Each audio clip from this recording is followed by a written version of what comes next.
Patient It's an is FTP. DIC. What does it signify? Coagulopathy, ma'am. Coagulation will not be there. It reflects the Capacity degree for of coagulation. fibrinolysis.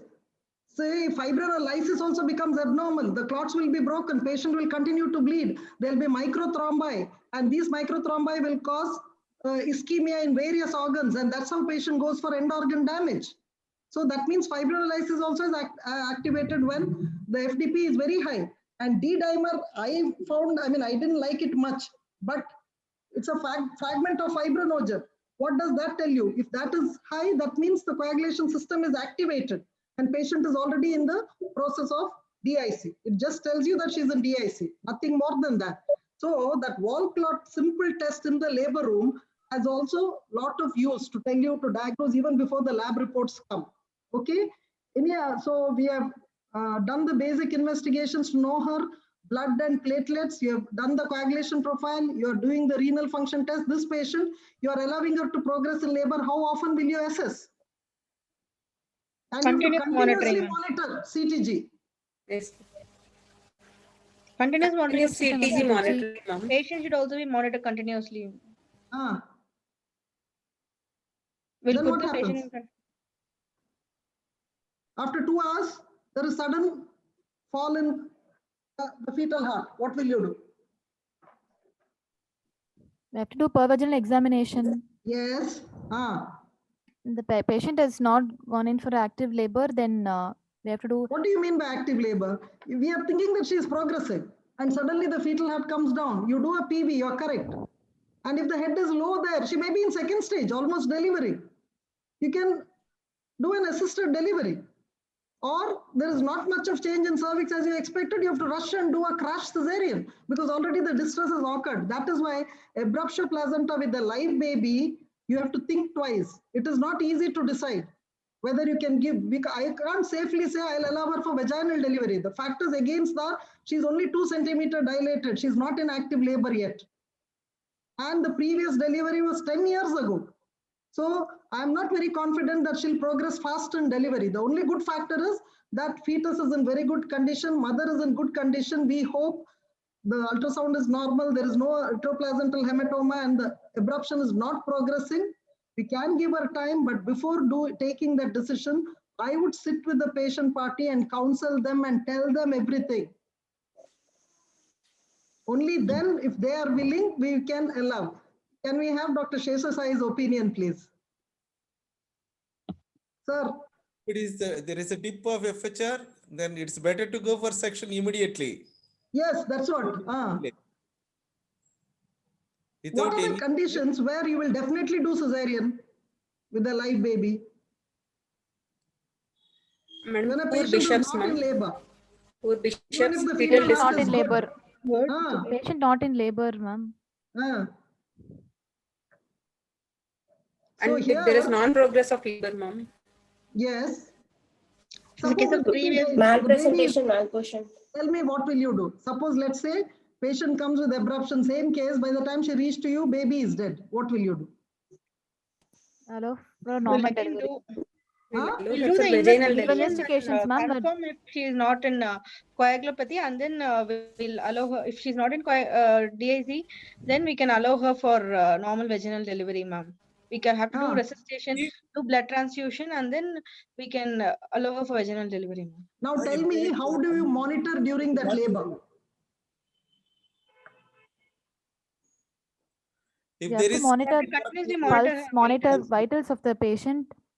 Then coagulation profile have to be repeated 3 to 5 hours once, ma'am.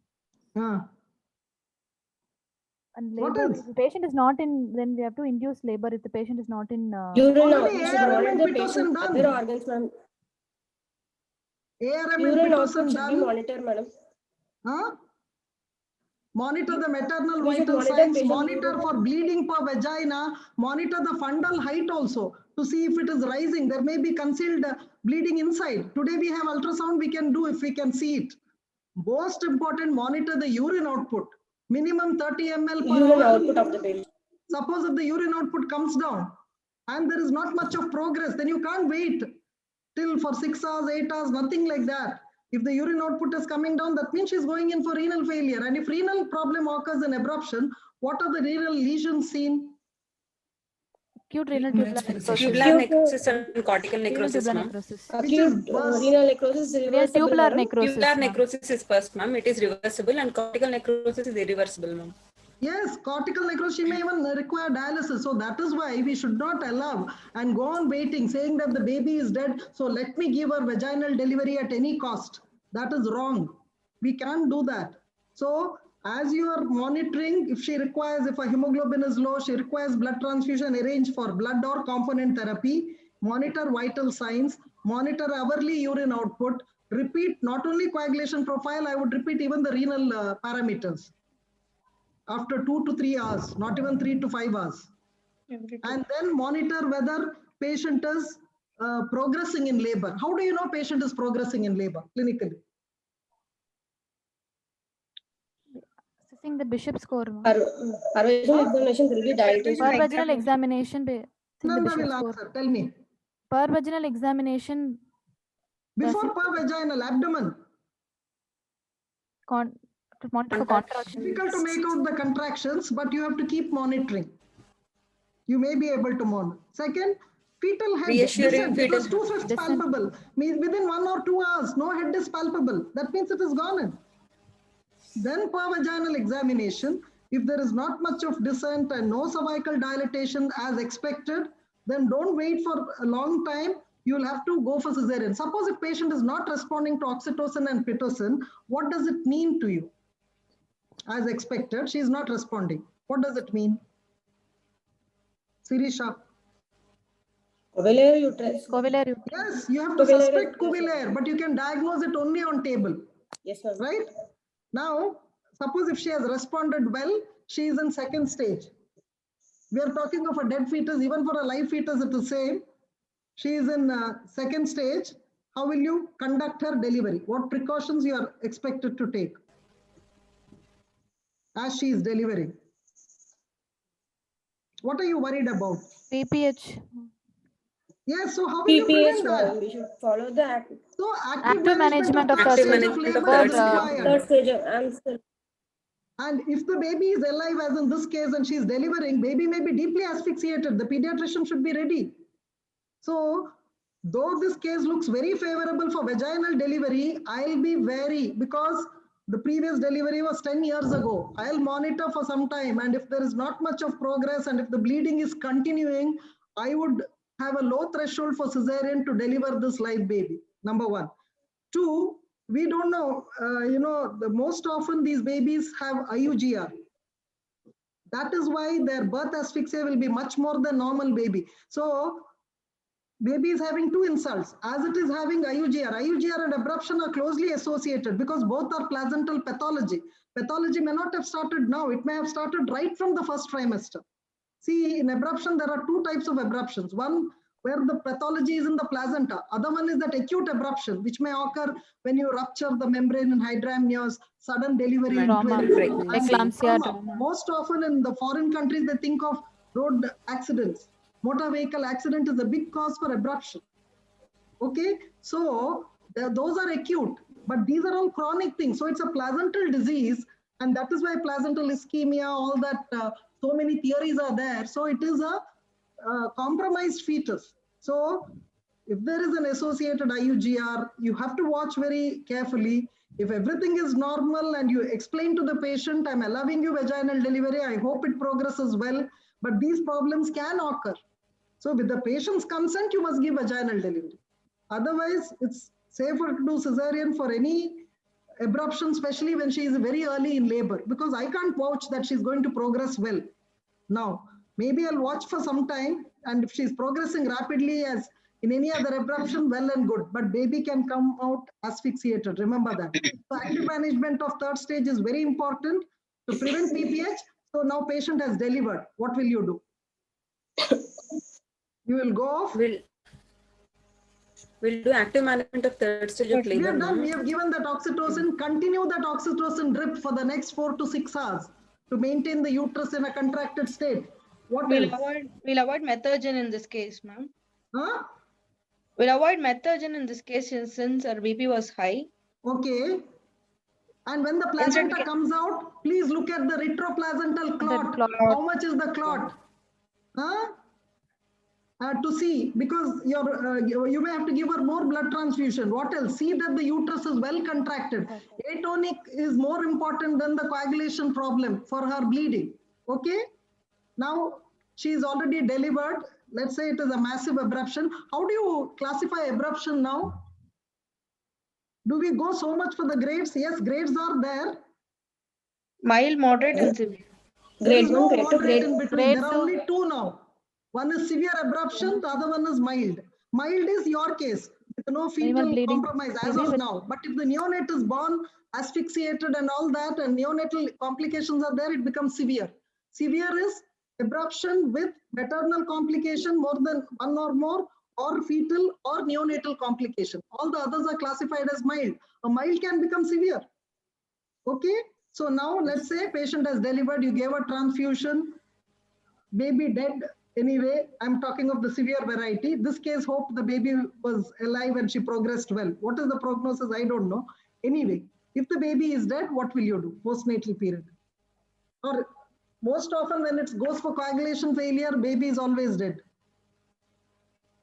Severe abruption, postpartum period, what precaution should you take? She has more risk of minutes do we have? developing sepsis. How many more ma'am. minutes do we have? Don't know. Okay. More Tell me. chance of have to developing give him anemia and puerperal sepsis, ma'am. Yes, Dr. Pallaviyappan? Yes?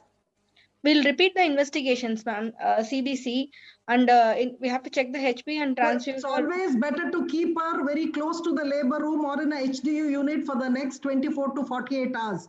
Continue to monitor her output and her bleeding and her vitals, her blood pressure, everything. And if the baby is dead, you may have to suppress the lactation also. So what is the other problem? Subinvolution of the Subinvolution in the uterus. Subinvolution. Yes. I'm sorry to interrupt, ma'am.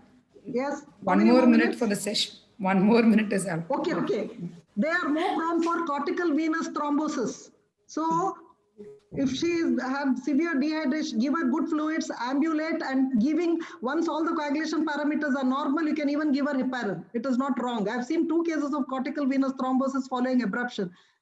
Can I ask Dr. Sheshasai to say Yes, something? madam. Many cases And we are stop. seeing.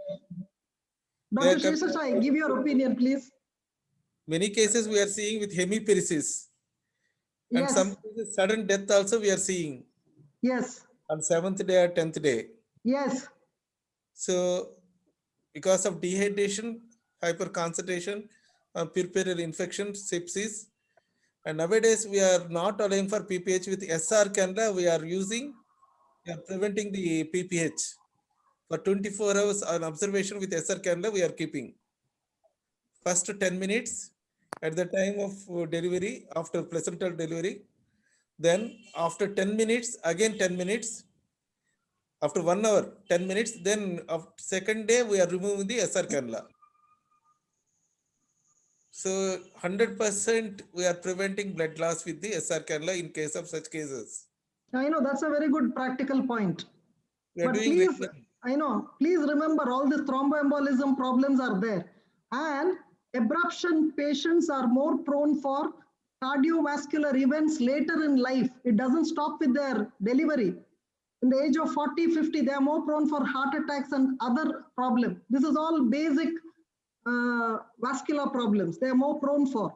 So that also should be thought of. Cardiovascular morbidity is more in those cases because Norway, they have followed a lot of patients and they come to this conclusion. So abruption is not something, it's a serious problem. As long as the baby is alive and patient is not in active labor, better to do cesarean and deliver for baby's sake. And for mother, monitor for complications during and after. Manage in a place with good transfusion or blood facilities. Do the correct investigations and the coagulation parameters will guide you as to what component therapy to give. And if you have thromboelastography facility, that is the best parameter, better than PT, APTT, because that will tell you exactly what should you replace to the patient. Thromboelastography. or that rotating one. Most of the blood banks do have that now, even in India. So better to do that if that facility, because that will guide you as to what replacement she requires, blood component therapy. Her kidneys, and long term she can have Sheehan syndrome if she has bled a lot. So you must remember the long term effect also. But as Dr. Shesasai put, the postpartum period is also very crucial in cases of abruption when it has been severe. I think with that we will stop. And long term tell the recurrence is high in the next pregnancy. Thank Ma'am, you, on doubt, ma'am. ma'am. Yes. Ma'am, role of tocolysis in placenta previa. No, we are talking abruption, I thought.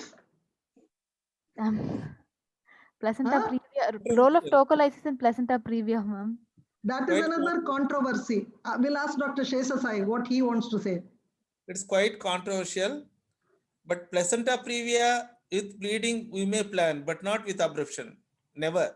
Never. Placenta previa also, if she's bleeding profusely, you cannot give. And if you have to give because she's having small bouts of bleeding and you want to give the steroid prophylaxis, you want to give tocolysis, the only tocolysis you may try controversially is etosiban, not nifedipine and not beta sympathomimetics, because they can cause all tachycardia, hypotension, headache, those side effects. Etosiban is the safer one, but that with a big query. If at all you have to give steroid prophylaxis in that borderline period when the bleeding is not profuse. I would never give it. First of all, etosiban is not affordable by most patients. Thank you, ma'am. Anything else? Thank you, ma'am. Thank you, ma'am. It was a very thorough and a practical approach, and it was an excellent brainstorming session, ma'am. Thank you, ma'am. Thank you, sir. Thank you, ma'am. Thanks a lot, especially to Dr. Palaniappan for goading me to accept this, and also to Dr. Usha Vishwanathan, your HOD, my counterpart, Dr. Shesasai. He has got so much of reading material. He's a library himself. Thank you. Thank you, madam. Thank you. Thank you. We're honored to have you both with us, ma'am. Thank you, ma'am. Bye, madam.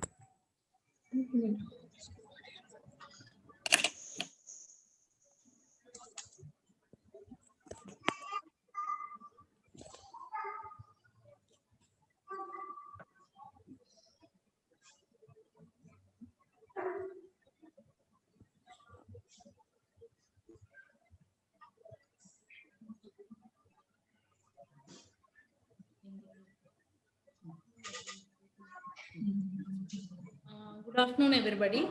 We move on to the next session, case discussion on recurrent pregnancy loss.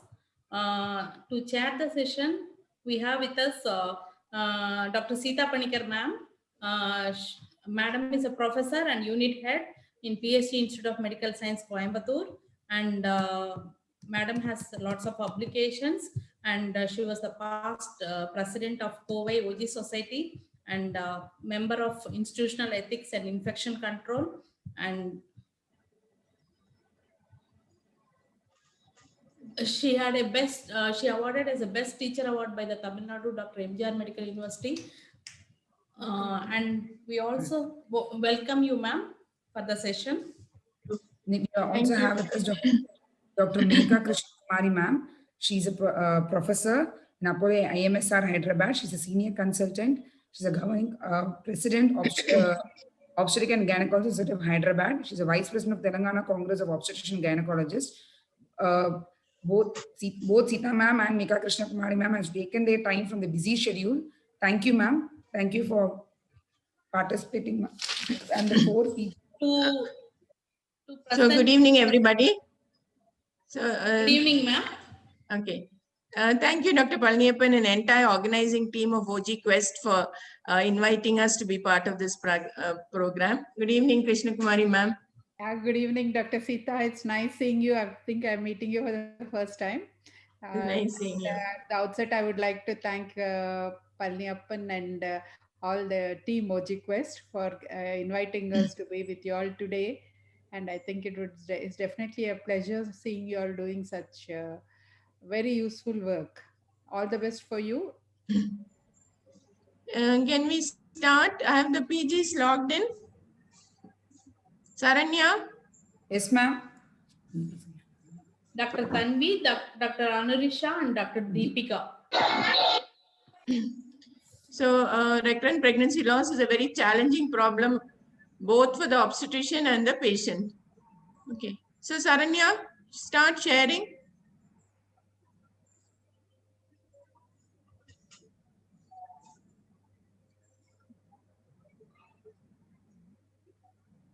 Who is presenting? Tanvi, Anurisha, and Saranya. Dr. Saranya is presenting. Ma'am, Dr. Tanvi, Dr. Anirisha, and Dr. Deepika, ma'am. Deepika. I think Dr. Saranya Yes, is ma'am. the host. Please switch on your video and audio. Sindhuja. I can see some Sindhuja here. So each of you will answer one by one. Okay, so if you speak together, there's a lot of disturbance. Okay, ma'am. Are you presenting, Dr. Tanvi? No, ma'am. Who is presenting? Dr. Saranya from PSG Coimbatore is presenting, ma'am. Okay. Where is Dr. Saranya? Then I don't see. Saranya, unmute yourself.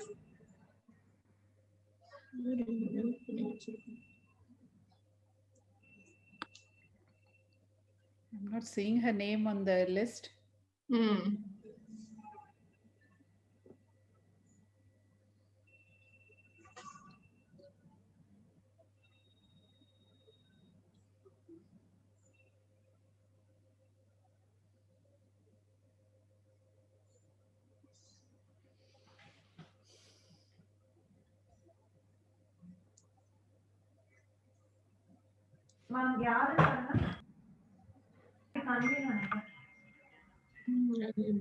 Tanvi, Dr. Tanvi.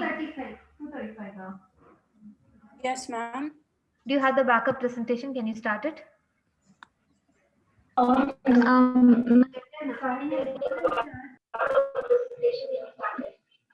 have the backup presentation, ma'am. Anurisha. Shall I start presenting, ma'am?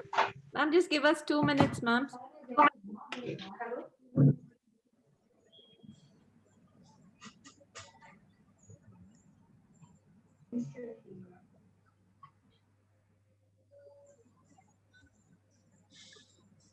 Anurisha,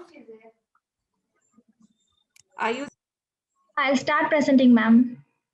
Yes, please start, Anurisha. There's an issue with Saranya. Please start.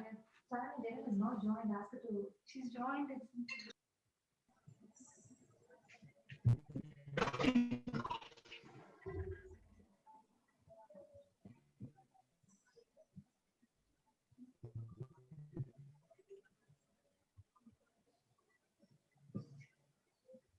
Good evening, role Mrs. G. Book patient coming from Kanchipur is G3A, G4A3. Anurisha, we cannot see your PPT. Could you please share screen?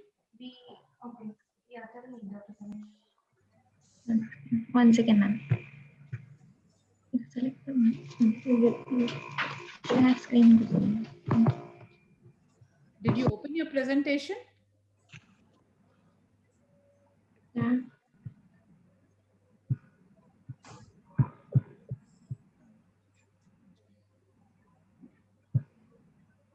Is it visible now, ma'am? Yeah. It's visible now. A 26-year-old Mrs. G, book patient coming from Kanchipuram, a housewife belonging to socioeconomic class 4. She's a G4A3 at 10 weeks, 4 days. Came with complaints of lower abdominal pain and spotting PV for the past 1 day. Her LMP was 17/10/2020 and EDD 24/7/2021. She came with presenting complaints of lower abdominal pain for 1 day and intermittent dull aching, not radiating, relieved after medications, and complaints of spotting PV for past 1 day. No history of passage of clots. History of present illness, first trimester, spontaneous conception confirmed by UPT at 45 days of amenorrhea, tablet folic acid taken regularly, no history of nausea or vomiting, no history of white discharge, no history of fever with rashes or UTI, no history of spotting PV at 56 days of amenorrhea, which was managed conservatively, no history of trauma, no history of recent coitus, menstrual history. Anything else? Go back to your previous slide. Any other question is important? After she confirmed pregnancy by UPT, what is the next thing she might have done? Meeting scan was done, ma'am, showed fetal cardiac activity and dates were corresponding, ma'am. Okay, so it's very important, isn't it? So you add there that she had a scan done after that. Before the spotting started or after that? After the spotting. After the spotting. So anyhow, she's had a scan and fetal cardiac activity was demonstrated. Was there any retroplacental, subchorionic collection? No subchorionic collections, ma'am. No subchorionic collection. Only live fetus with spotting. Okay. Okay, next slide. Her menstrual history, she attained menarche at 15 years of age, regular menstrual cycle, 5 to 7 days once in 30-day cycle, uses 5 pads per day, normal flow, no history of passage of clots, no history of dysmenorrhea, marital history, married for the past 3 years, non-consanguineous marriage, no history of sexually transmitted diseases previously. Obstetric history, first pregnancy, she conceived after 4 months of marriage. Patient had, after 2 months of amenorrhea, she conceived. Confirmed by pregnancy at go a little slow, ma. Go a little slow. She confirmed pregnancy by UPT. No antenatal scans were done. After confirming few days, she had pain and bleeding PV. She went to nearby hospital and diagnosed this incomplete abortion, for which DNC was done. Okay, so coming to the first pregnancy, what are the important points in this pregnancy from the point of view that she has recurrent pregnancy loss? What is important in this first pregnancy history? She conceived immediately, ma'am, and no. Very good. Okay. No antenatal scans confirming intrauterine was done. No antenatal scans. No scan was done. So we do not know whether it was a live fetus or not, isn't it? So whether a fetal pole was there or whether it was a live fetus. When will you expect to see the fetal heart with a CRL of how much? At 5 weeks, 5 to 6 weeks, fetal cardiac activity will be detected, ma'am. Okay, no, this CRL should be at least 7 millimeters. If the CRL is 7 millimeters, you must see the fetal heart activity. Okay, so she has not had any scan done, so we do not know whether she had a fetal pole or fetal cardiac activity. Then she came with bleeding. Okay. And do you use the word DNC for the pregnancy? Suction, dilatation, evacuation, suction, evacuation. Okay, so go back to the first. We have not finished the first.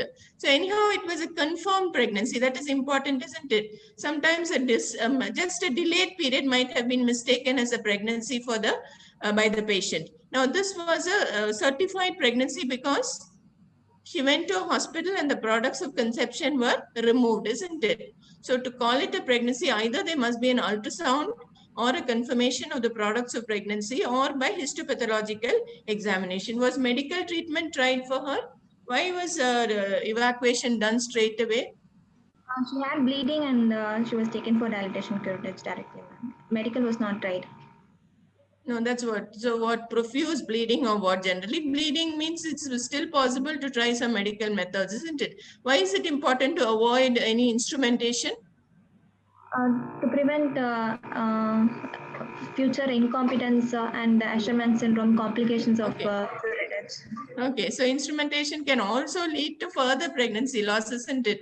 So this thing, she can have an incompetence, or sometimes thorough curettage can even result in Asherman's. Okay, next pregnancy. Second pregnancy, she conceived spontaneously 3 months after following the first abortion. Pregnancy was confirmed by UPT at 2 months of amenorrhea. Here also scan was not done. She developed pain and bleeding PV at 3 months. She went to a local hospital for which suction evacuation was done. She does not have any histopath reports available for that same. Okay, so here does she give history of expulsion of products of conception before the going to the local hospital? No, some tissue or some fleshy mass, did she expel? Complaint of bleeding only, ma'am. No history of products, ma'am. Okay, so it's very important to get into that history because again in the second pregnancy, no ultrasound was done before the abortion. When she went to the hospital, was an ultrasound not done? she did. So you have to ask her specifically. Remember, certain things the patient will not tell you unless you ask leading questions, isn't it? So you have to confirm whether a scan was done, because sometimes if the patient says bleeding and pain and she has expelled something, a scan is done to make sure that it is a complete abortion, or sometimes products are felt. So even if that scan is there, you can confirm that it was a pregnancy. So that was also not done. What, Anurisha? Nothing was done. No, ma'am, she didn't give any history of scan done, ma'am. Third pregnancy, she conceived spontaneously. Okay, now before we go on to the third pregnancy, suppose she was your patient, what did you do after the second abortion? Find out the causes, endocrine causes, and can offer her rule out thyroid disorders, devious pelvis, and are there any uterine and ovarian causes for abortion? Okay, so the question is, when would you start investigating a patient with recurrent loss? Deepika, are you there?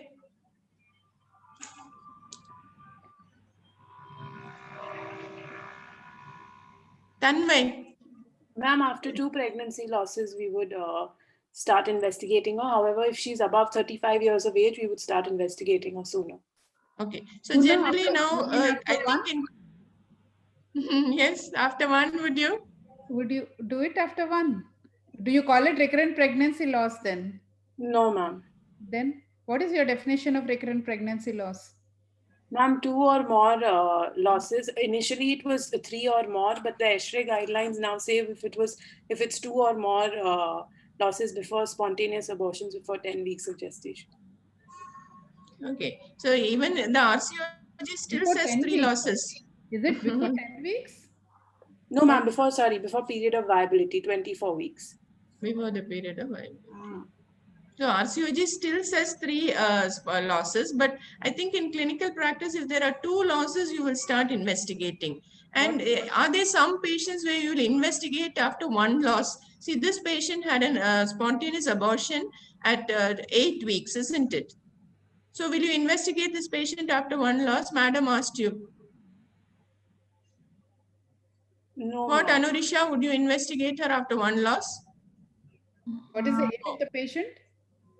So in what type of patients will you investigate after 1 loss? Depending on the age, ma'am. Okay. And also depending on the period of infertility. In this patient, she has spontaneously conceived without any delay. So we would not investigate.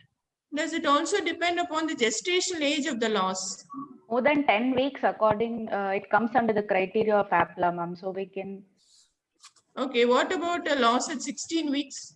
Does it also come under the law in this thing of pregnancy loss?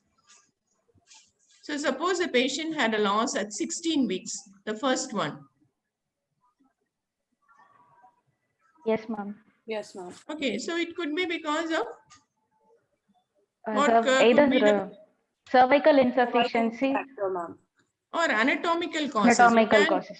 Okay, so 35-year-old, or if it is a second trimester loss, or if it is very suggestive of placental disease, that means if there's severe early onset PIH or severe IUGR without anything, sometimes based on the age of the patient, or if she has long period of infertility, you can still investigate. Now in this patient, suppose she came to you, what investigation would you like to do? Saranya, have you logged in? Yes, ma'am, I'm there, ma'am. Okay, so what investigations would you like to do in this patient if she comes to you after the second pregnancy? Ma'am, since she had 2 first trimester losses, I would like. Go on to the, okay, yes. Since she has had 2 first trimester losses, I would like to do if she's come after the immediately after the second miscarriage, I would like to do karyotyping of the fetal tissue, ma'am. And also evaluate her for APLA and do basic investigations like thyroid and blood sugars, ma'am. TSH and blood sugars. Okay. So basic investigations anyhow have to be done. And then at this period of gestation, the 2 important things that you have to think of is the APLA syndrome as well as the Genetic causes. Okay. So what are the pregnancy morbidity which is suggestive of APLA syndrome? So there are 3 types of pregnancy morbidity which is suggestive of APLA. What are they? One or more pregnancy, one or more unexplained pregnancy loss more than 10 weeks at more than 10 weeks of gestation. Of a morphologically normal fetus more than 10 weeks. Okay, 10 weeks. Second. 3 or more consecutive pregnancy losses. Sharanya, you also have to add where you have excluded the genetic. Where we have excluded genetic causes and maternal anatomical and hormonal factors, ma'am. Yeah. And 3 or more consecutive miscarriages less than 10 weeks of gestation, and severe preeclampsia or placental insufficiency requiring delivery before 34 weeks of gestation, ma'am.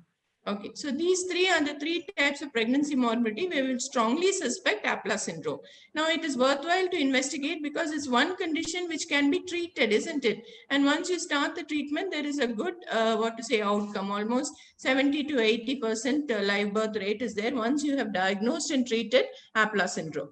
Okay, next we'll finish off the obstetric history. You finish the obstetric history, and third pregnancy is spontaneous. Continue. Yes. Following the second abortion, a pregnancy was confirmed by UPT at 45 days of amenorrhea. She went for a annual checkup. Folic acid tablets were taken. A scan done showed intrauterine pregnancy with cardiac activity. Further evaluation was not done, and at the end of 5 months, she had painless bleeding PV. And she expelled the fetus and visited nearby clinic. The fetus did not have any external anomalies. Okay, so now this 3rd month scan she did it. So that means a 12-week scan. Yes, ma'am. Okay, so there's a lot of information which can be obtained from the 12-week scan, isn't it? So was it structurally normal? Did it have any problems? Was the NT measured? Nothing. She doesn't know the details. NT scan done was normal, ma'am. And dates were corresponding. Based on this history, now what could be the probable diagnosis you are thinking of? Due to repeated DNCs in the first and second trimester, she might have ended up in cervical insufficiency in this pregnancy. But this pregnancy, do you think why it has continued up to 5 months? Live fetus. So what are the 2 morals that we have learned from this history? What did you understand from these different types of history that you have taken? Ma'am, this is an iatrogenic cause probable of could be cervical incontinence. But what is more important is there can always be multiple factors, isn't it? So one thing is there could be multiple factors. Just because you find one factor, we should not immediately pounce upon it and forget about the rest of the factors which would be causing these losses. The second thing is, what is the second point that we have learned?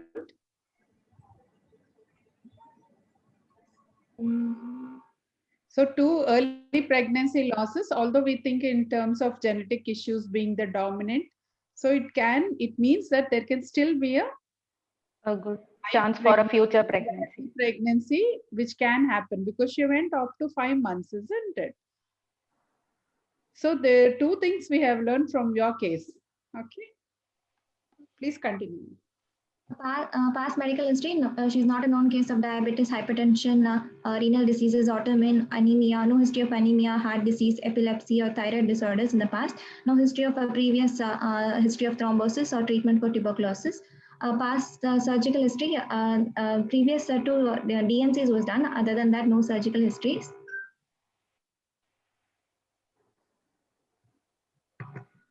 Family history, no history of diabetes, hypertension, venous thrombosis, heart disease, epilepsy, or thyroid disorders. No history of congenital malformations or chromosomal defects in the family. Personal history, she takes a mixed diet, no history of sleep disturbances, not a smoker or alcoholic. On general examination, she is moderately built, moderately nourished, height of 155 centimeter, weight 54 kg, BMI 22.5 kg per meter square. No pallor, not ectric, no cyanosis, clubbing, no pededema or generalized lymphadenopathy. Thyroid and spine, breast clinically normal. No signs of hyperandrogenism. Temperature normal, BP 110/70 mmHg, pulse rate 76 and respiratory rate 18 per minute. System examination showed S1, S2, no murmur. Respiratory system, normal vesicular breath sound, no added sound. CNS showed no focal neurological deficit. Abdominal examination on instruction, umbilicus inverted, no scars, sinuses, or engorged veins. Palpation is soft, no palpable mass, no tenderness. Auscultation, bowel sounds heard. Per speculum examination, bleeding through os noted. Per vaginal PV showed uterus of 10-week size. Os closed, warmness free, no tenderness noted.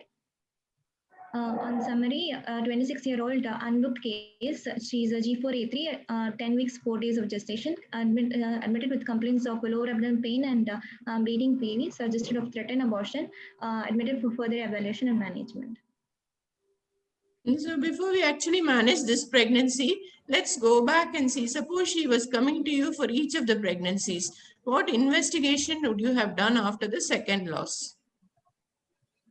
I would have sent the products of conception for karyotyping, ma'am. Okay. Specific. Okay, both were very early losses, so of course genetic causes have to be determined. So what are the genetic causes, conditions which can result in repeated pregnancy loss? Chromosomal disorders, ma'am, like balanced and structural and numerical chromosomal disorders. Ma'am, structural disorders include translocations, inversions, duplications, deletions, and numerical includes trisomies, monosomy.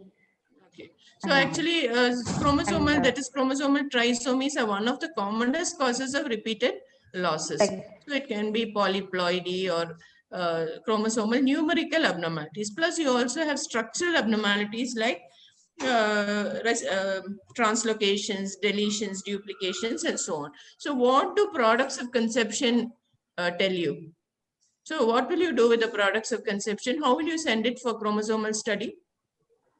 Ma'am, we'll first wash the sample with normal saline and take it in a sterile container. The container should contain details of the patient. It should be stored, it should be sent immediately to the laboratory, ma'am, and it should be stored, if not, it should be stored in the fridge at 4 degrees Celsius, probably in the door of the fridge, ma'am. Okay. We should make sure not to put it in formalin, ma'am. Okay, very important, because we're so used to sending things for histopathology. So automatically, sometimes we put it in formalin, which is the worst thing to do. So what test will you ask for this thing? So some little basics we should know. What test you want to do on the products of conception? One metaphase karyotyping, ma'am, or microarray CG, comparative genomic hybridization, ma'am. Okay. So of the two, which should you choose? Okay, fish, if you know that it, but fish is limited in what it can diagnose, isn't it? Yes. So you only, if you know specifically you want to look for this, suppose you have a chromosome, suppose you've done an ultrasound and the structure, it has a structural, this thing suggestive of trisomy 13, then of course you can do fish. But otherwise now we do not know. So maybe, what is the advantage? Would you do conventional karyotyping or microarray? Microarray is better, ma'am. Why? What is the advantage of microarray? Maternal contaminant cells, if they are there, can be excluded. And then micro deletions can also be detected, ma'am. What is the disadvantage of array CG? There are the disadvantages also. Balance no, but one important advantage you've not told, which is why conventional karyotyping fails actually. We need live tissue, ma'am, for... so for conventional karyotyping, you need viable tissue because it has to get cultured and then you do it. While in microarray, you don't require viable tissue. So this thing, so it can diagnose. So disadvantage then, madam has asked disadvantage. Balanced translocations cannot be very good. So you cannot detect balanced translocations. But suppose the fetus has a translocation. Which type of translocation would the fetus have? Unbalanced, ma'am. Unbalanced. So that's how it's resulted in an abortion. So if the report comes as unbalanced, then you can do a... What do you do? What do you do? Maternal blood we can do. I forgot the father. Maternal and maternal, both parents we can do karyotype. So for the parents, you have to do a conventional karyotype because remember, microarray will not pick up balanced translocation. So if you have a unbalanced translocation on the products of conception, then you can do a conventional karyotyping on the parents too. They may be totally asymptomatic, but they may be carriers of a balanced translocation. And what is the future line of management you would advise them? What are the chances? How do you counsel them? If you find a balanced translocation in the parent, one of the parents. Who is answering? Who is there? Ma'am, the possibility of the, we cannot, we have to counsel the patient that there is no definitive method of ensure, there's no treatment as such to ensure that the fetus does not have a unbalanced translocation. So the probability of the fetus having one, they need to be told of that. And maybe pre-implantation genetic testing can be offered to the patient. What are the chances of there being, if suppose she cannot afford PGD, what is the chances of she having, will they have a normal baby or not? There's a 15% chance of it being affected, ma'am. 45 to 50% chance of still is there, but still they can, otherwise they can opt for a PGD. Gamete donation. Not donor. Yeah, the gamete donation. Okay. Please go ahead, Dr. Sita. Okay. Now next we'll move on to a more common APLA. You wanted to rule out APLA, isn't it? She's had 3 abortions less than 2, which was less than 10 weeks, isn't it? So what test will you do? How will you make a diagnosis of the APLA syndrome? Deepika, can we have Deepika? We have not heard from her. Deepika, have you logged in?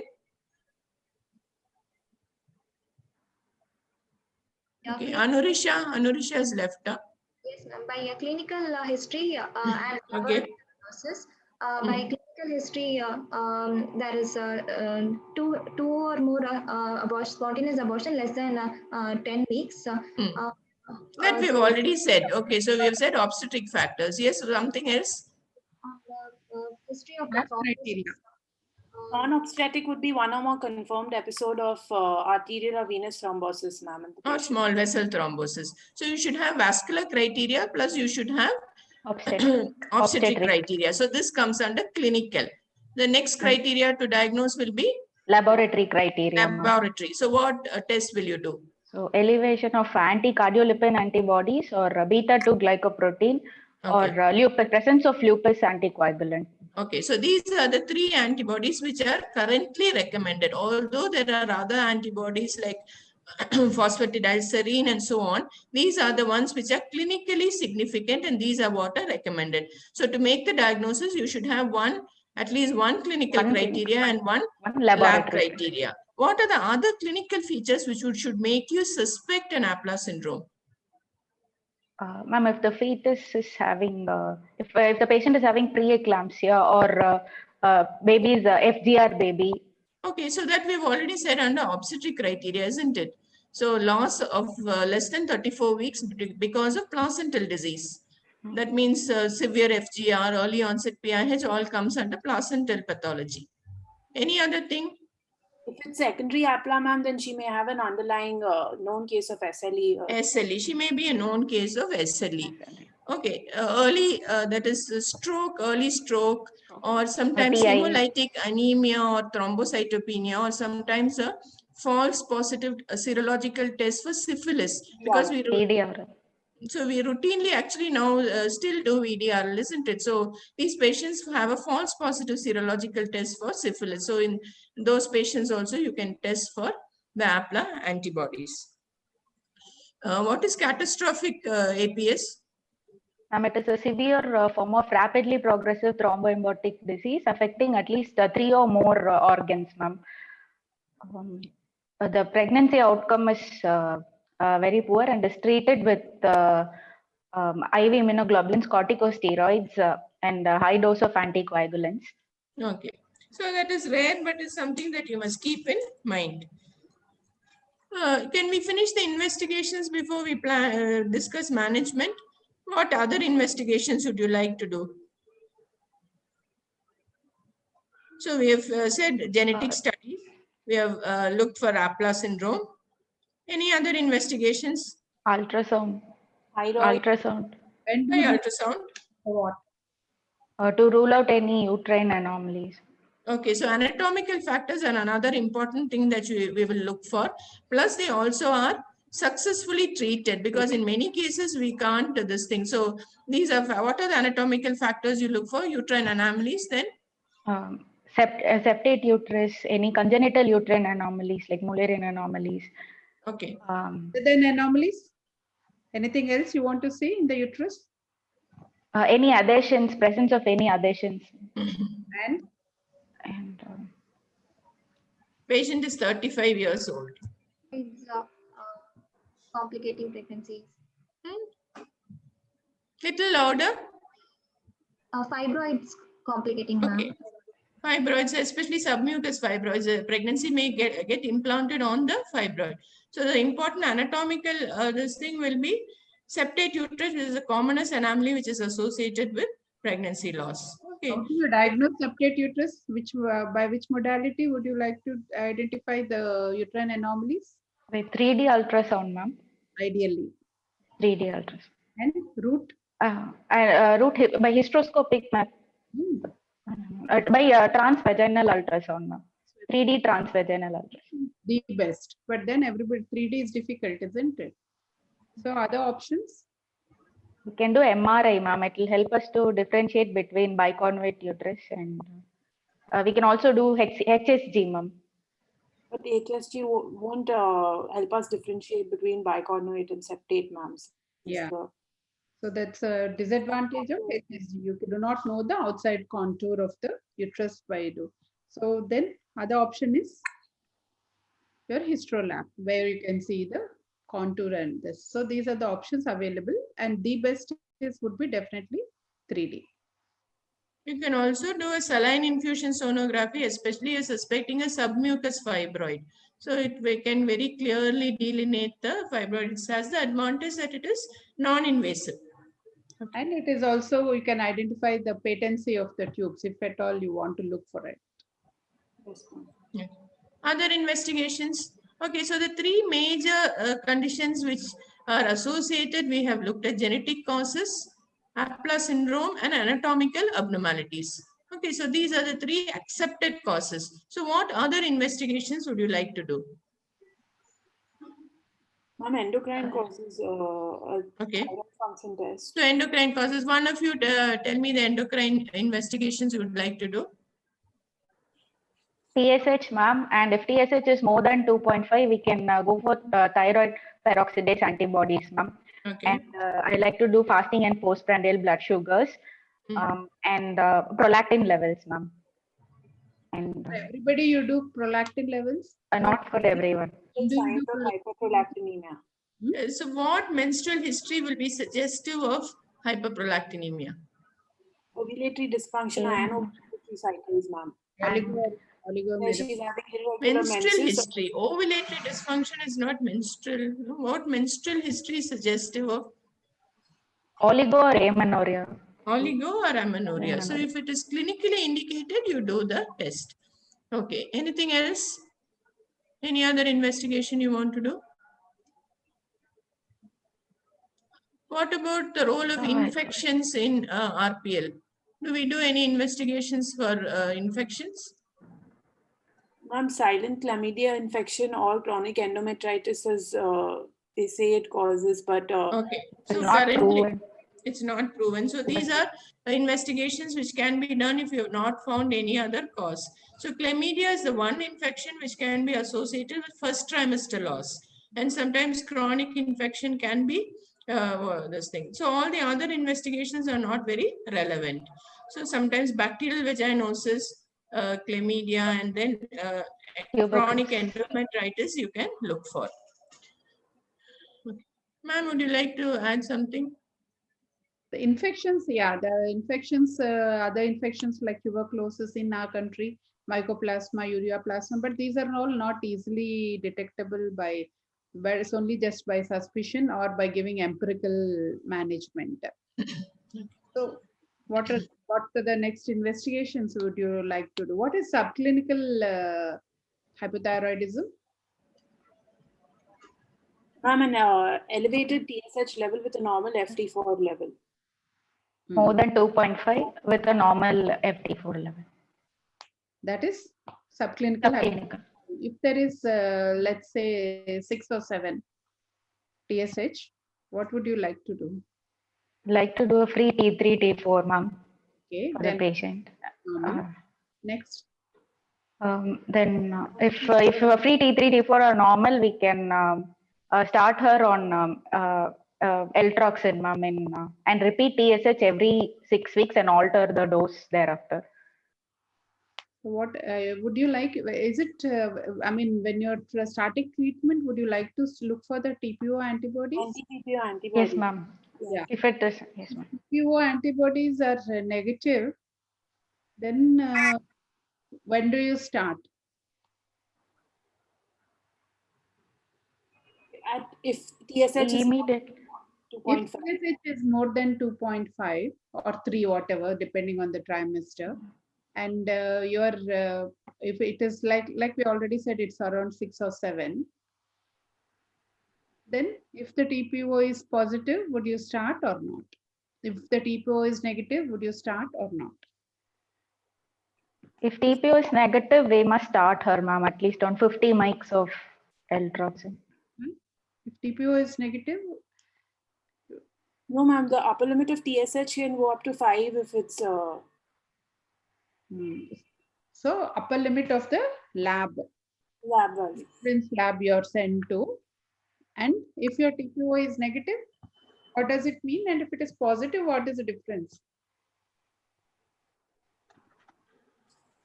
Positive. Yes. Is it related to thyroid? Would it help if you replace thyroid there? What is it? The antibodies are positive, isn't it? So would replacing thyroid be the one which would help her? No, ma'am. No, ma'am. So that is again another controversial area, whether if it is less than 10. If the TSH is more than 10, then we are not bothered about the TPO. If it is less than 2.5 or 3, again, we are not bothered. We are happy that it is normal. But if it is between this range, the discussion is about whether the TPO is negative or positive. If it is positive, I agree with you that we are starting on thyroxine, but at the end of the day, it may not help at all because the whole purpose is not served, because it is something which is, it might indicate a immunological issue rather than a thyroid related issues, hormone related. Okay. And what are the disadvantages if you go on dumping them with thyroid? Is it not giving thyroid? We know the complex problems with hypothyroidism, but suppose we keep on giving them thyroid when it is not indicated, what will happen?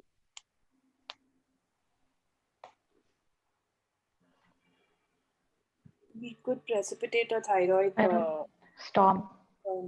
No, we won't precipitate, but they have found an increased risk of, again, neurological issues, the preterm labors, everything has been, including what you call preeclampsia, all of them have found to be increased in these patients. So the studies have shown that. So we have to be very sure. If we are in doubt, it is always better to consult an endocrinologist. So what about, how will you evaluate for blood sugars? Diabetes, how does it affect pregnancy losses? Overt diabetes mellitus, ma'am, uncontrolled blood sugars during the periconceptional period could lead to recurrent losses, ma'am. Or uncontrolled sugars, again, an overt diabetic who has vasculopathy as well could lead to placental insufficiency later in pregnancy. Would like a late pregnancy loss, and it's not, I mean, not a late pregnancy, it's a RPL, which is not an early pregnancy loss. Yeah. So which test would you like to do? Or would you like to do for everybody or selectively, or and which test you are doing if you want to do? In the Indian setup, ma'am, because we belong to a high ethnicity group, every patient coming for the first antenatal visit, we should evaluate the sugars. In our hospital, ma'am, we do a fasting blood sugar and a postprandial blood sugar at the booking visit, followed by an OGTT with 75 grams of glucose. If they're normal, still you do an OGTT? If it's abnormal, you mean? If it's abnormal, then you know it is abnormal. Either you do this or that. Why do you doing both? No, ma'am. OGTTs, we do it at later, ma'am. At 20 weeks, around 20 weeks. For pregnancy, you're telling. Okay, okay. Not in, we are not, I'm talking about evaluation for RPL. RPL fasting and postprandial is normal. We needn't, in the early trimesters, we needn't evaluate further. So, I mean, during pregnancy, the choice is yours, whether you go with the DIPSI, whether you go with IRDPSG, whether you go with FBS, PLBS. Again, it depends on your institution. There are different ways. We are not entering into pregnancy related. I was asking about in the non-pregnant stage. With a baseline HbA1c, ma'am, especially if she has a family history of diabetes mellitus. Okay. So any other endocrinological diseases which you would like to see for, like PCOS or anything you want to investigate or no? If clinically she has a history of irregular cycles or any features of hyperandrogenism on clinical examination, then we could, but routinely, ma'am, to do hormonal assays for PCOS is not indicated. Not required, yeah. Okay, Dr. Sita? Yes, okay. So there are, now suppose all these investigations are not giving you an answer.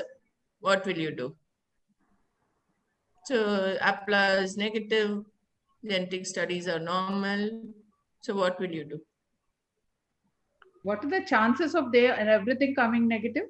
40 to 50%, ma'am. Very good. So in spite of all the investigations, in about 40 to 50%, we are not able to establish the cause. Now, there are various other investigations, but do not do investigations which are not going to benefit the patient just for curiosity, because even if you do anything, do nothing, the patient has had a successful pregnancy. So only what are recommended and what is clinically relevant, those investigations you have to do. You can look for natural uterine killer cells, you can do DNA fragmentation, you can do cytokine polymorphisms. There are so many reasons which have been described, but these investigations in a clinical scenario may not be relevant. Now, if you're asked in a theory question, you should be able to answer. Because it's you make the patient spend all this, you're not going to treat her with anything. So remember, even if you don't do anything, as a patient has a successful pregnancy. Now, what are the treatment options? Shall we go on to treatment now? Okay. Now, suppose you've identified, the easiest is if you've identified an APLA syndrome, how will you treat the patient? Initially, after confirming cardiac activity, we'll start her on low-dose aspirin and either unfractionated heparin or low molecular weight heparin, ma'am. So is aspirin started after detecting fetal cardiac activity? No, ma'am. Even at a first visit or even periconceptionally. Okay, so now they say you can start it periconceptionally because it helps in implantation. So what is the action of low-dose aspirin? Ma'am, aspirin actually blocks thromboxane A2, ma'am. And it does not interfere with prostacyclins, ma'am. So it helps in the implantation of the fetus. Vasodilatation, reduces platelet aggregation. It helps in implantation. Okay, so aspirin, what is the dose? 150 milligram. 150 milligram. Because we're starting it for this thing, but for APLA, it was recommended 80 to 150 milligrams given once a day, starting periconceptionally, continued up to 36 weeks. Okay. Next, when will you start heparin and what dose, what heparin you want to give? If she's proven APLA positive, even she's proven APLA positive, you said. Even at our first clinical visit, we can start her on heparin, ma'am. Even before confirming. cardiac. To confirm the pregnancy. Okay. Even if UPT is positive. If UPT is positive, still you've not seen the cardiac activity, still you can start. How much of heparin will you give? What heparin? If it is unfractionated heparin, we can give 5,000 units subcutaneous BD, ma'am. And if it is, if we are starting enoxaparin or low molecular weight heparin, we can give 40 milligram subcutaneous once daily, ma'am. Okay. What is the advantage of low molecular over unfractionated heparin? It is given as OD dose, ma'am. Very good. A single Next. dose. Okay. Longer half-life, hypersensitivity, ma'am, and the rare heparin-induced thrombocytopenia is not seen with low molecular weight heparin. Okay, so both osteoporosis and thrombocytopenia are less with low molecular weight. And more important, you don't have to repeatedly monitor, isn't it? But if it's unfractionated, you have to this thing. Suppose if you monitor that by 8 ppk. Now, suppose you want to monitor, low molecular weight, what is the dose? 40 milligrams, ma'am, if it is enoxaparin. Okay. If you want to monitor low molecular weight heparin, how will you monitor that? Is there any? We need not generally monitor. Usually do not monitor. Now, suppose a patient had a previous history of arterial thrombosis or venous thrombosis. What would you do? She can have any clinical criteria, isn't it? One of the clinical criteria for Aplha syndrome. So if she had a previous arterial thrombosis, you have to give a therapeutic dose of heparin. That means, or low molecular weight, whatever. Plus, you may have to monitor the levels to make sure that activated factor 10A is within the range, that is within the therapeutic range. Or it's not at least 1.5 times. So in just the pregnancy morbidity, you may not, but in case she has had this history, you may have to. So how long is it continued?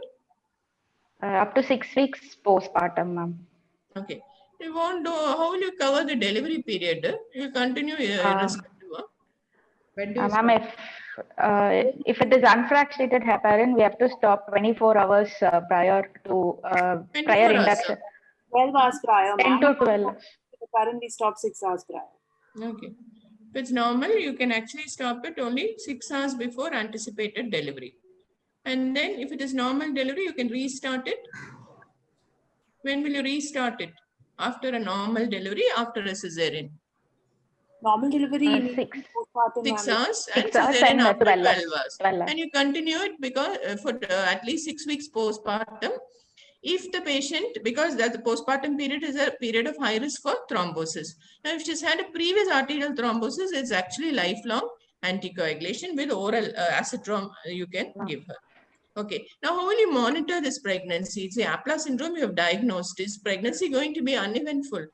What are the things you'll monitor during the pregnancy? I just wanted to... Yes? I can't hear you. You wanted to say something?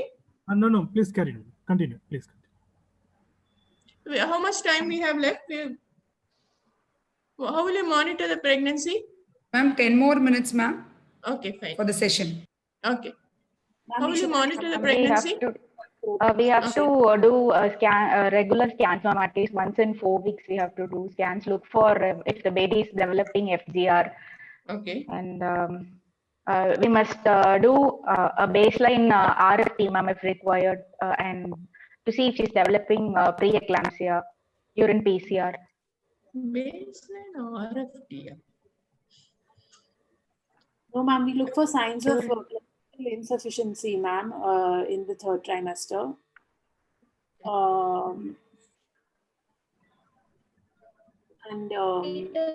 Growth restriction. Okay, so you have to do an early growth. You can look at the uterine artery PI. So generally we do it at 3rd month and 5th month. So look at the uterine artery PI and see if it is above the 95th percentile or so. If it is so, you have to closely monitor for growth as well as early onset preeclampsia.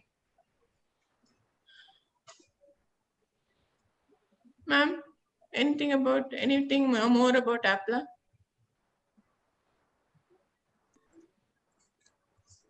think Okay. we'll move on to others. Okay.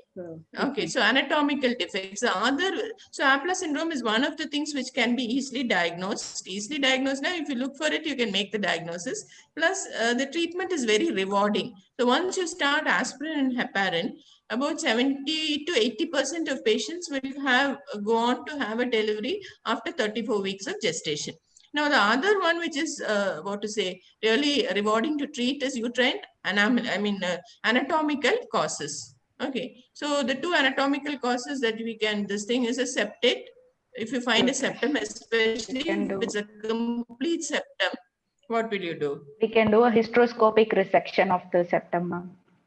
Okay, so hysteroscopic septal resection. Now, exactly why there is repeated pregnancy loss with the septum, we do not know. It means that the pregnancy is getting implanted in the septum. So this is another condition which is very rewarding to treat. Now, what about this patient who's had painless bleeding and sudden expulsion of the products of conception? What is that? History in the next pregnancy, as a history indicated condition, we can give her a cervical encerclage. We really monitor her cervical length also, ma'am, starting at between 12 to 14 weeks first. Okay. Now, in this patient, she's had a previous 5th month abortion, painless, sudden abortion. So, would you monitor cervical length or do a history indicated cervical encerclage? We'll do a history indicated cervical encerclage. In this patient, I think that would be justified, isn't it? You have a history indicated cerclage. What are the other types of cerclage? Ultrasound indicated when you find that the cervical length is decreasing. So how do you look for the cervical length? Transvaginal ultrasound, ma'am. Okay. If it should be at least 2.5 centimeters, ma'am. Okay. So between 16 and 24 weeks, so the length is less than 2.5 centimeters and it is suggestive of cervical incompetence. In addition to length, what else will you look for? Presence of any funneling. Okay. Internal. Okay, remember. And fetal anomalies should be ruled out, ma'am. Okay. So remember, trust your vaginal ultrasound. So initially, what does that mean? Trust your vaginal. Followed by a V shape and then a U shape, ma'am. Okay. So remember, so initially it is T shape, then it becomes Y shape. And all says okay, so PRISM trial also was not supportive, but there are other studies, the Kumarasamy et al. There are some studies who say that if you start, they actually showed a 20% increase in the live birth rate using dydrogesterone. Okay, so there's a Foxy position statement which says that even though it is not supported by large randomized trials, there is no evidence of harm. Okay, so it is left to the individual clinician's judgment. So that is the Foxy position statement on starting progesterone, even though it's not supported by large, randomized controlled trials. There are other trials which says that in some situations, especially if the patient comes with bleeding or repeated pregnancy loss, there is some evidence of benefit. Now, what is the rationale in starting progesterone? How does progesterone actually act? And I think that will be the last. Quickly tell us what is the action of progesterone. Acts as an immunomodulator, ma'am. At the level of the endometrium, it shifts from Th1 cells to Th2 cells, which Th1 are. Okay, very good, yes. So it's known to help with receptivity of the endometrium for implantation. Okay. Increases uterine blood flow. Okay, and causes uterine relaxation. So all these are positive effects. Especially the cytokine shift as well as the immunomodulatory effect is supposed to be beneficial. Any immune-based therapies you want to try in unexplained infertility? What are the different immune-based therapies? Well, immunoglobulin therapy has shown to not have any effect, ma'am. The one what are the different immune-based therapies they have been tried? They've used steroids, they've used IVIG. Rituximab also. Yeah, the one which is showing some advantage now, but without adequate studies is the GCSF. So some positive studies are there on GCSF, but not adequate trials are there. Another one important thing which is coming up right now is the use of hydroxychloroquine. So whenever there is SLE not responding to aspirin and low molecular weight heparin, or if it is a very refractory case of APS, or if you think that there are certain immunological causes, they are now trying out. There are few studies which are going on with the usage of hydroxychloroquine for recurrent pregnancy loss. That is one interesting studies which are coming up. So I think that okay. So the other thing is about the endometrial receptivity, the uterine microbiome. So probiotics and so many things have actually, there are a lot of work which is going on in recurrent pregnancy loss. I think we'll conclude, madam. Chronic endometritis also, maybe we give without wanting to, without adequate evidence. I think because otherwise you have to prove it by immunohistochemistry, and then again, then only confirm it is chronic endometritis and then give antibiotics. But instead of all that, I think we all tend to give antibiotics in the interpregnancy time, not during pregnancy, but in the interpregnancy interval, you can do.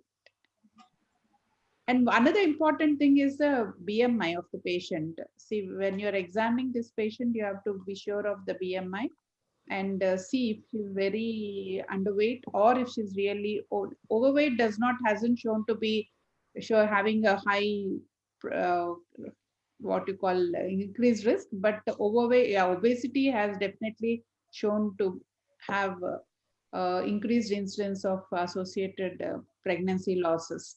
So, and for Asians, it is, I think obesity is a cutoff at 27.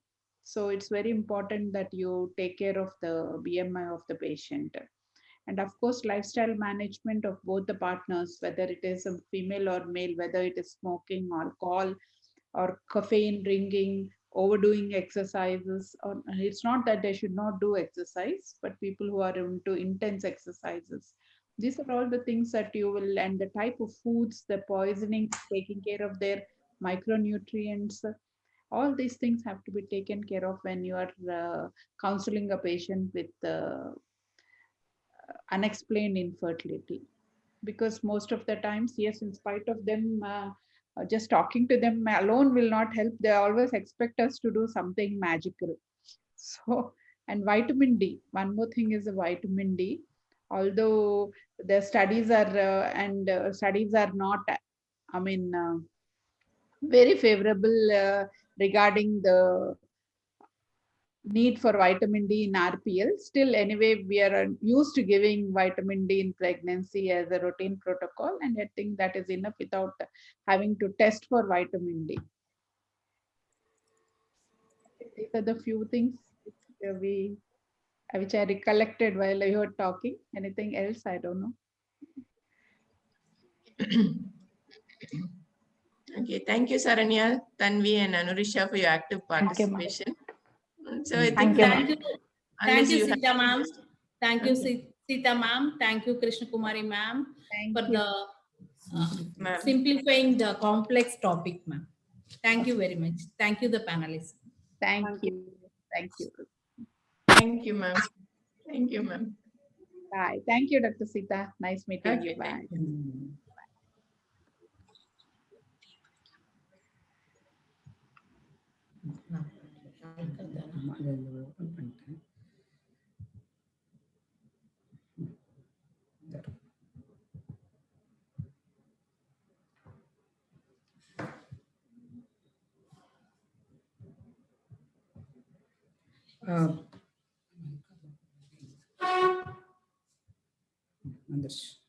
Next session will be by a young and dynamic senior resident, Dr. Alka Nadar Alka. She finished her MBBS in 2006 in ACPM Medical College, Dhule, Maharashtra. She's one best outgoing student for the North 6 batch. She's also won the Best Pediatric Award. She did a DNB in 2012 in Vijay Hospital, Chennai. She's worked for the past 5 years in SRMC. Her areas of interest is high-risk obstetrics. She has published papers in both national and international journals. Over to you, Alka. Thanks, Dr. Priyanka. Can you stop sharing your slide? Yeah, one second. Wait, we have to stop sharing. Done, Priyanka.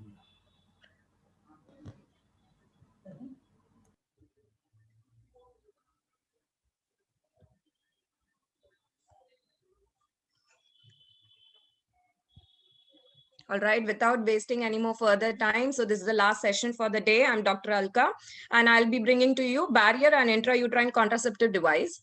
So as we know, we have two barrier methods. One is male and female barrier method. So today what we are seeing is the types of male barrier method. We all know about condom. Condom is the widely most available and most extensively used method of contraception. It is available in various materials like latex, rubber, polyurethane, or even natural membranes and various shapes. I'm sure everyone is well aware of different types of condom that is available in the market based on the size, extra strength, or lightly powdered or even lubricated one. And so what is the advantage? Though it is widely available, so easily obtainable as well, it is reasonably inexpensive as it is provided by many family planning clinics free of cost. We are well aware of the Nirod, which is a government supply condom. It doesn't require any prescription or even fitting learning technique. Now, however, there is a disadvantage, and we all know the failure rates. With the typical use, the failure rate is 15%, and that is because of the younger age or multiparity. And the perfect use failure rates is only 2%. So instructions for proper use is definitely you try to use a latex condom for prevention of STD, and do not use any torn condoms or a damaged package, and do not use any reused condom.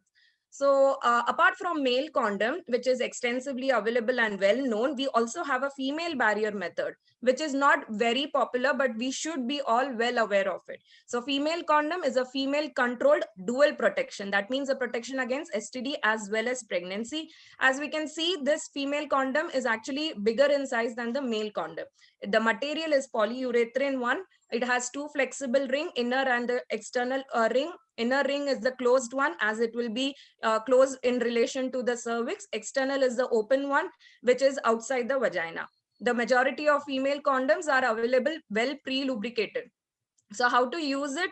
Now, the inner ring, we squeeze it in such a way that we insert inside the vagina and it is placed beyond the pubic bone. The outer ring which should be left open. And this device is intended only for single use. So however, it does have its own disadvantages. That is, it is more expensive than the male condom, and it is only single use, and the failure rates like 5% perfect use and 21% typical use.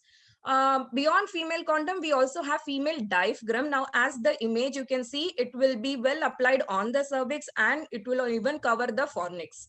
So we have different types like wide seal rim, arcing spring, or even coil spring or flat spring.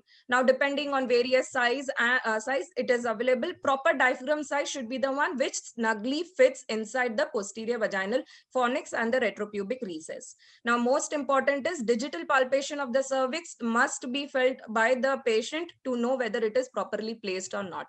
So how to apply? You apply a spermicidal jelly on the diaphragm, then squeeze the diaphragm inside the vagina, place it into the posterior fornix. Advantages of this over the female condom: it can be reused after washing.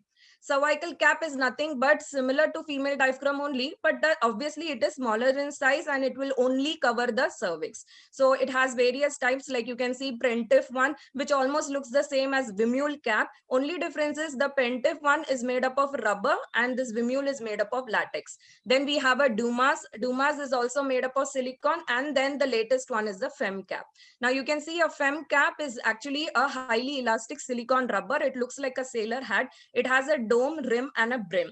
Now it is also available in various shapes and sizes. How to use? You again apply the spermicidal jelly on it, then you put the cap inside the vagina and you make sure that you press gently on the dome. Now this will apply the suction and seal the cap over the cervix. Insert the cap anytime 42 hours prior to intercourse, and make sure that you remove the cap only after 6 hours, but do not leave it for more than 48 hours. Then you can just tap the cap rim sideways to break the seal, and that's it. You are done.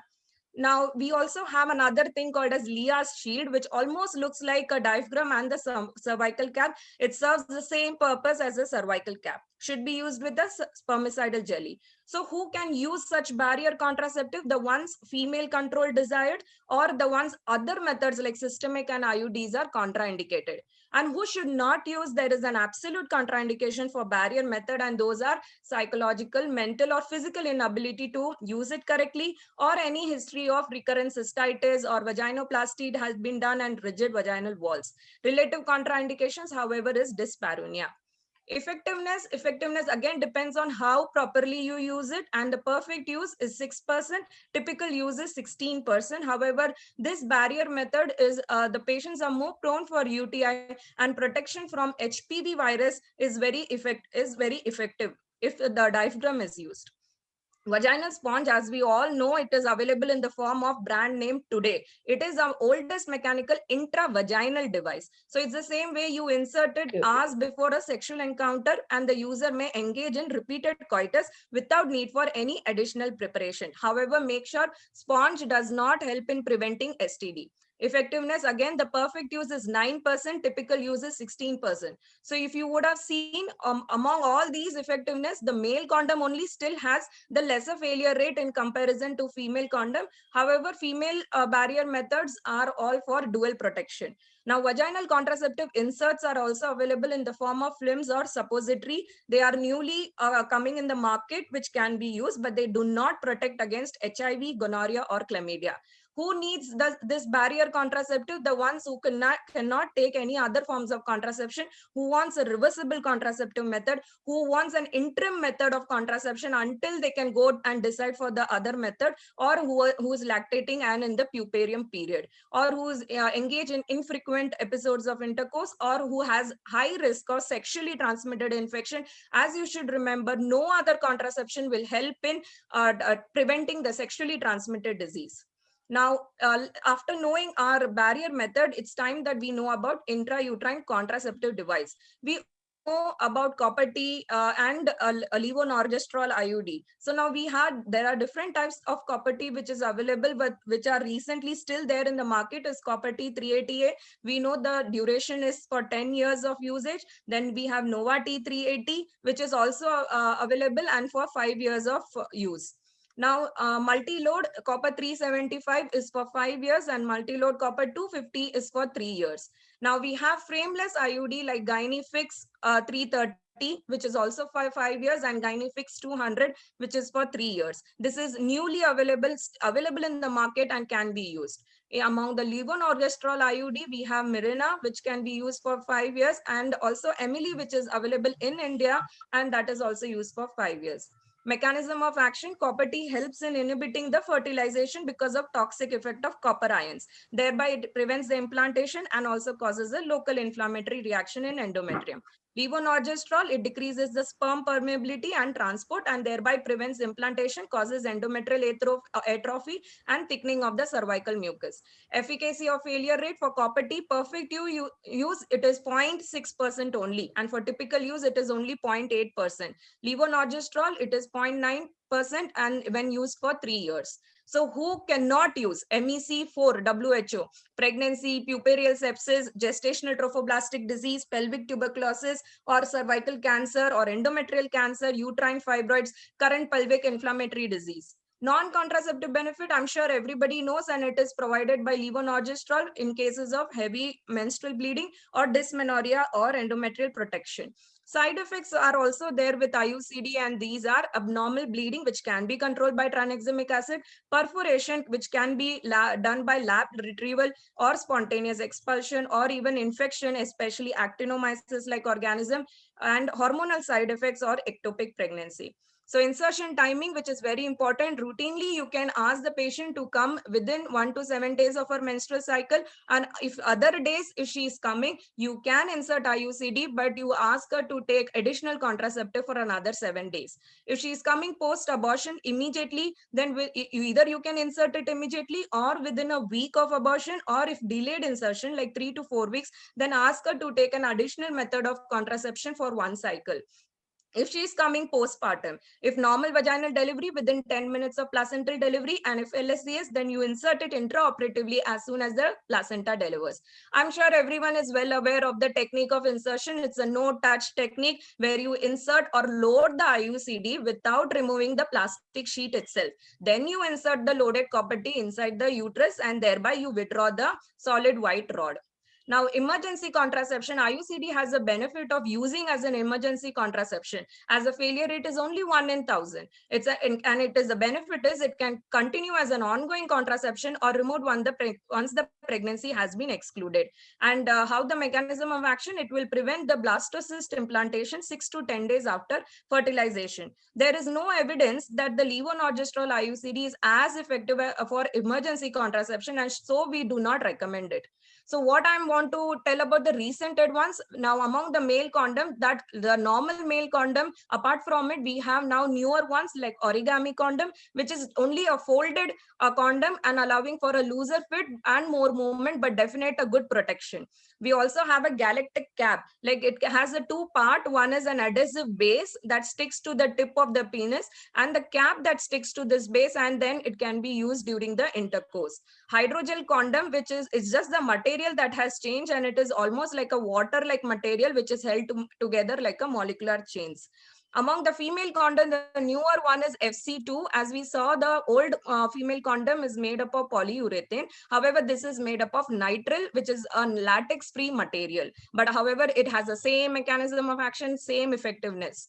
Among the IUCD, the newer ones are that you all should be aware is the frameless intrauterine ball. It is like these kind of a copper balls, which is a flexible ball shape, and it has an effective duration of 5 years. Then there is a FibroPlant which has come, that is frameless intrauterine device, and where you can see it can be used for 3 years. You see this is the copper one and this is the rod, so it will be after placement it will look like this.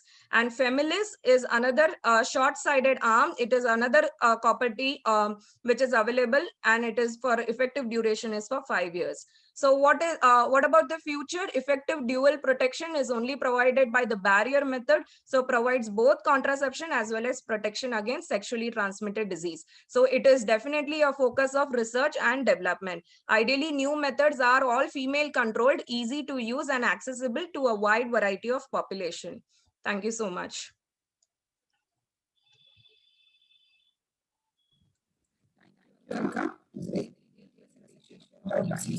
Yes.